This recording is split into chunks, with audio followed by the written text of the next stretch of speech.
Shalom, jumpa lagi bersama Klavos Sukacita. Di penghujung tahun ini, saya akan membagi bagian kebenaran firman Tuhan bagi saudara di tempat wisata Moi Park. Sebelumnya mari kita berdoa.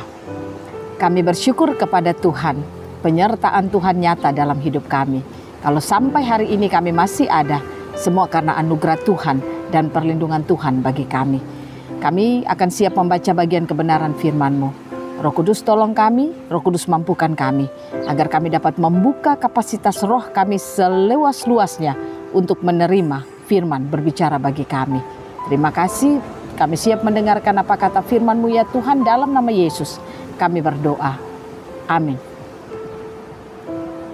Klavos Sukacita yang diberkati Tuhan, lewat bagian kebenaran firman Tuhan saat ini, dalam kitab Keluaran pasal 13 ayat 20 sampai 22, demikian bunyi firman Tuhan.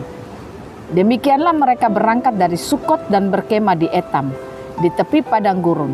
Tuhan berjalan di depan mereka pada siang hari dalam tiang awan untuk menuntun mereka di jalan, dan pada waktu malam dalam tiang api untuk menerangi mereka, sehingga mereka dapat berjalan siang dan malam dengan tidak beralih tiang awan itu tetap ada pada siang hari dan tiang api pada waktu malam di depan bangsa itu.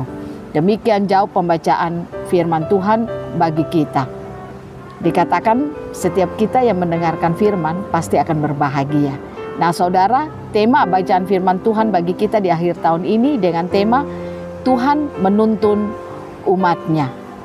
Nah saudara, kita harus tahu bahwa kalau kita sampai ada di penghujung tahun ini, semua karena anugerah Tuhan bagi kita. Kita bersyukur kepada Tuhan.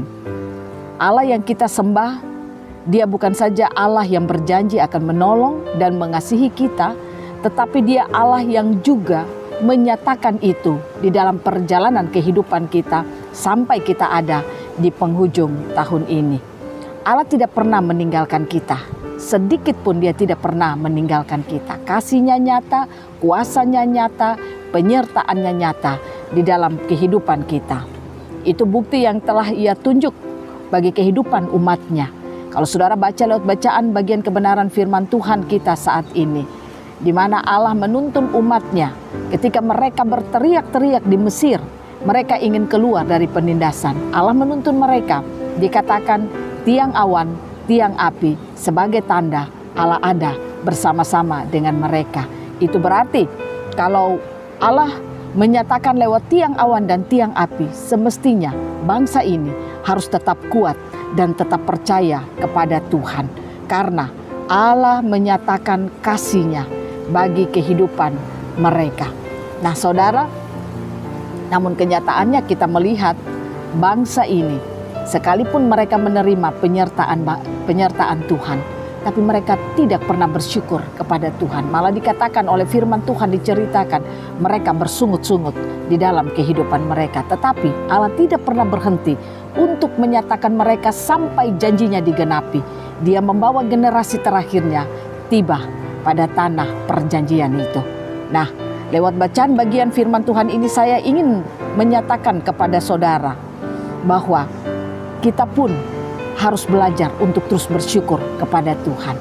Seperti tadi saya katakan, kita ada sampai di penghujung tahun ini, semua karena anugerah Tuhan bagi kita. Saudara, ketika kita menjalani tahun 2020, awal memasuki tahun 2020, tempat di mana kita tinggal, bumi ini, dunia ini digoncang oleh COVID-19. Tapi kita bersyukur kepada Tuhan. Sekalipun goncangan COVID itu ada, dampak dari COVID itu seolah-olah membuat kita sehingga kita sudah hilang harapan. Tapi bersyukurlah kepada Tuhan yang tidak pernah membuat kita untuk berputus asa. Tetapi Dia selalu menunjukkan penyertaan-Nya nyata bagi kita. Buktinya, saudara dan saya masih hidup sampai sekarang ini. Nah oleh karena itu saudara, mari kita belajar untuk mengasihi Allah di dalam kehidupan kita. Ingat, Allah kita bukan Firaun. Dia adalah Allah yang pengasih. Dia selalu dan senantiasa akan menolong dan menyertai kita. Ingat, dimanapun kita berada, Allah selalu ada bersama-sama dengan kita. Makanya pemazmur katakan di dalam Mazmur 34 ayatnya yang ke-8, malaikat Tuhan berkemah di sekeliling orang-orang yang takut akan Dia, lalu meluputkan mereka. Artinya, kalau saudara dan saya terus membangun kesadaran kita akan Tuhan, terus percaya kepada Tuhan, maka penyertaan Tuhan, janjinya akan nyata di dalam kehidupan kita. Nah, oleh karena itu saudara, sebentar lagi kita akan masuk di tahun 2021. Kita tidak tahu apa yang akan terjadi ke depan, tapi saya ingin katakan kepada saudara, bangunlah terus kesadaranmu akan Tuhan. Percaya, Dia Allah yang setia. Dia akan terus menuntun, Dia terus akan menjaga seluruh kehidupan kita. Mungkin kita akan diperhadapkan dengan resesi ekonomi, tapi ingatlah, Tuhan kita, Dia adalah Allah yang luar biasa. Dia akan terus dan mampu menyertai seluruh perjalanan hidup kita. Dengan demikian, maka apa yang harus kita lakukan supaya kita terus merasakan penyertaan Tuhan, tuntunan Tuhan nyata di dalam kehidupan kita sampai di tahun 2021 nanti. Yang harus kita lakukan adalah yang pertama, saudara harus membangun hidupmu sungguh-sungguh kepada Tuhan. Saudara, saya katakan kepada saudara, perjalanan hidup kita bukan semakin mudah, tapi kita akan diperhadapkan dengan masa-masa yang sulit. Kita ada di dalam masa lingkau, masa lembu kurus, masa-masa sulit ini, 5 tahun perjalanan masa sulit ini akan kita rasakan dalam perjalanan hidup kita. Nah, oleh karena itu, supaya saudara terluput dari hal-hal yang susah ini, bangunlah terus hubunganmu yang sungguh-sungguh dengan Tuhan. Jangan hidup hanya asal jadi orang Kristen yang penting ibadah, yang penting berdoa, yang penting dengar khotbah. Tidak. Tapi bangunlah hidupmu dengan Tuhan itu lebih sungguh-sungguh lagi. Engkau harus membangun hidupmu lebih akurat. Hiduplah sesuai dengan apa yang Tuhan inginkan di dalam kehidupanmu. Dengan demikian maka saya percaya saudara akan dapat mampu merasakan tuntunan Tuhan, kasih Tuhan, penyertaan Tuhan nyata di dalam hidupmu. Yang kedua, apa yang harus kita lakukan supaya kita terus merasakan tuntunan Tuhan itu nyata dalam hidup kita? Yang kedua, saudara harus mau hidup membangun satu sistem kepercayaanmu kepada Tuhan. Sistem kepercayaan kita harus kita bangun kepada Tuhan. Jangan kita hidup hanya menjadi orang yang berkata saya percaya Tuhan. Itu tidak cukup saudara.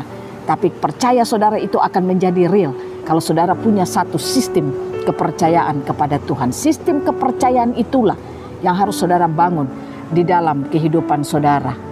Di mana seperti tadi saya katakan, bagaimana saudara membangun hidup saudara tiap saat dengan firman, bagaimana saudara membangun hidup saudara tiap hari dengan kebenaran-kebenaran firman Tuhan, maka tanpa saudara sadari, satu sistem kepercayaan itu akan dibangun di dalam kehidupanmu.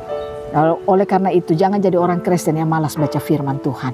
Saudara harus suka baca firman Tuhan, supaya hari-hari hidup sulit ke depan, saudara mampu untuk melewatinya. Karena apa?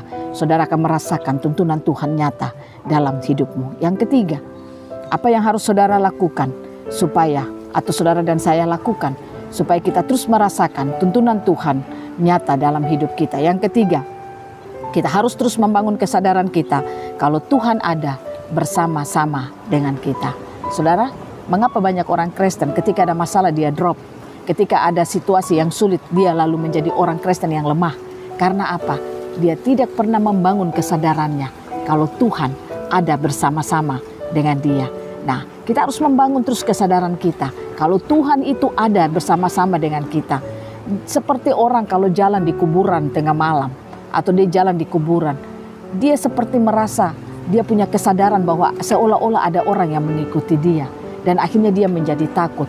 Nah, kenapa di tempat seperti itu kita bisa merasakan kehadiran setan? Kita punya kesadaran akan setan yang ada bersama kita. Padahal sebenarnya tidak ada. Nah, hendaklah kesadaran itu seperti kita menyadari kalau Tuhan itu ada bersama-sama dengan kita. Kesadaran itu harus terus ada dimanapun saudara berada, apapun yang saudara lakukan. Bangun kesadaranmu kalau Tuhan itu ada bersama-sama dengan saudara. Kesadaran itu harus terus dibangun supaya dimanapun engkau berada, apapun yang engkau lakukan, engkau akan terus terfokus hanya kepada Tuhan. Karena engkau punya kesadaran itu.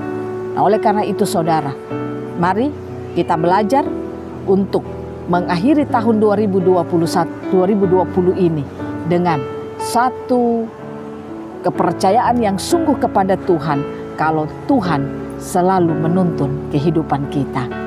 Saya percaya memasuki tahun 2021, apapun yang akan kita alami ke depan, sekalipun resesi ekonomi, tapi saya percaya kekuatan Tuhan akan terus kita rasakan dalam hidup kita. Kalau 3 hal yang tadi kita bangun di dalam kehidupan kita, jadilah orang Kristen yang luar biasa. Tuhan memberkati saudara. Selamat tahun baru. Amin. Mari kita bersatu dalam doa. Terima kasih Tuhan, kami boleh dikuatkan lewat firman-Mu untuk kami terus membangun hidup kami dengan Tuhan. Terima kasih banyak Bapa. Biarlah ketika kami akan mengakhiri tahun 2020 ini, kami tidak akan menjadi orang-orang yang kecut atau kecil hati dengan segala hal yang akan kami alami. Tapi biarlah ketika kami masuk tahun 2021 nanti, kami punya satu harapan kepada Tuhan. Kami punya satu kehidupan yang dibangun di dalam Tuhan. Dan kami percaya Tuhan selalu menuntun hidup kami. Roh Kudus tolong kami agar firman ini dapat kami lakukan dalam hidup kami. Roh Kudus mampukanlah kami agar kami selalu mampu untuk melakukan apa kata firman Tuhan dalam hidup kami. Inilah kami siap. Beberapa saat nanti kami akan masuk di tahun 2021. Tolong kami Tuhan, sertailah kami. Dalam nama Yesus kami berdoa dan mengucap syukur atas penyertaan Tuhan di tahun 2020 yang telah kami lewati. Amin. Tuhan memberkati kita. Shalom.